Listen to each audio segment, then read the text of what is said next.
Hey, what's up everyone, my name is Thijs and welcome to DualWielded. It's been a while since I uploaded. Actually, how long has it been? 7 years. It's been 7 years, but we're back, baby. Really, I've been gone for 3 weeks simply because there were no games to show. There are no current school projects I could show, and I stopped working on my main game, which I announced in my Discord server. It's a very long text, and the way I announce it makes it look like I'm announcing that my cat passed away or something. And I don't even own a cat, this is just some funny cat compilation for the video. But it's not like I haven't done anything regarding the channel the past few weeks. Well, I mean, it's not like I haven't done anything regarding the channel the past 3 days. For instance...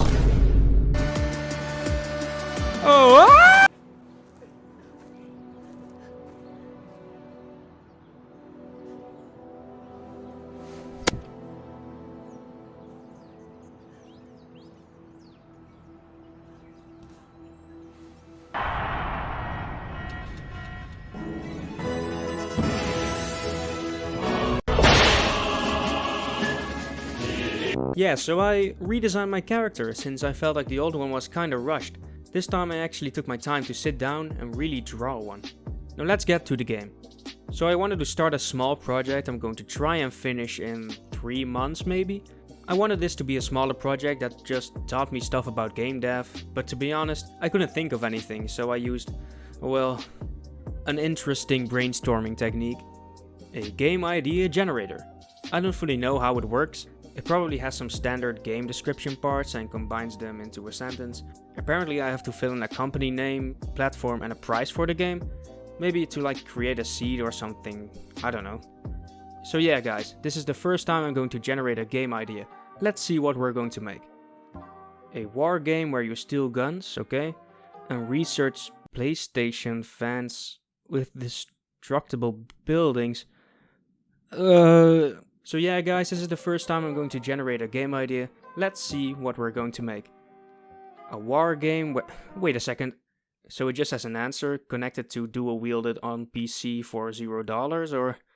Okay. So yeah guys, this is the first time I'm going to... A Cold War era platform game where you dig for titanium with permadeath and randomly generated levels. Okay. This sounds pretty interesting. So let's first write down everything this game should have. It should have platforming elements, I choose for it to be 2D. There should be some digging mechanics and minerals. Permadeath and random generation should also be a thing. Last but not least, the game should take place in the Cold War era, which is really the only clear statement for the theme of the game. Let's start this game by adding the most Cold War era thing I could possibly think of. So 16 minutes and 4 seconds later, and 17 minutes and 5 seconds after that, I still had no idea what to do with the theme of my game. Though actually a common theme returning in the Cold War were nuclear weapons, the communists being very poor, and coldness. You know, for an event called the Cold War there was a surprisingly small amount of coldness and a surprisingly small amount of war. Instead of making the game extremely historically accurate, I basically combined the returning themes into a fake Cold War that never really happened. You play as a poor man in a cold, corrupted world filled with radiation from nuclear atomic experiments and, well, bombs, trying to help himself and his family survive these sad times by mining titanium? So I designed this character. The gas mask and clothing consisting of pieces of cloth and random war clothing items show the state of the man's life and the world he lives in pretty well, I think. I also gave him a huge backpack showing that he's a scavenger and a miner. Since all of these body parts and items are on different layers, I can animate them in Unity. I never really use this type of animation because I think it looks a little stuffed most of the time. And I pretty much always give my games a pixel art style. And pixels aren't supposed to rotate like that, this looks weird. But I might as well give it a shot once, since it's ridiculously faster compared to hand animating everything. After placing all of the individual parts in my Unity scene, I kind of forgot I had to change the pivot points for all of the parts so that they'll rotate around a point that makes sense. But that made my character look like this. That doesn't matter, because with a quick fix everything looks normal again. Why is this man carrying a leg in his backpack? After animating everything... Wow, that's a lot of keyframes. I'm pretty happy with the idle animation. I also created a walk animation, but I'm not crazy about it yet.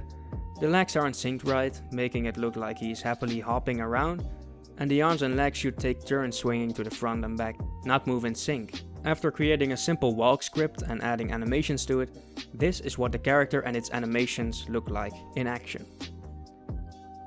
I have a lot of cool ideas for the future of this game. For the next devlog, I want to add a sprint function that uses stamina, including an animation for it, a jump animation, and I want blocks like these to be breakable. I'm also pretty interested in what this game is going to become. I have a pretty clear vision of what I want, but I still need to pick which mechanics are more important to add than others. Especially since I'm limiting myself to a fairly short time span. Thanks for watching this video. If you liked it, feel free to leave a like and subscribe if you're interested and haven't already. You can also, again, join my Discord server linked in the description. See you later.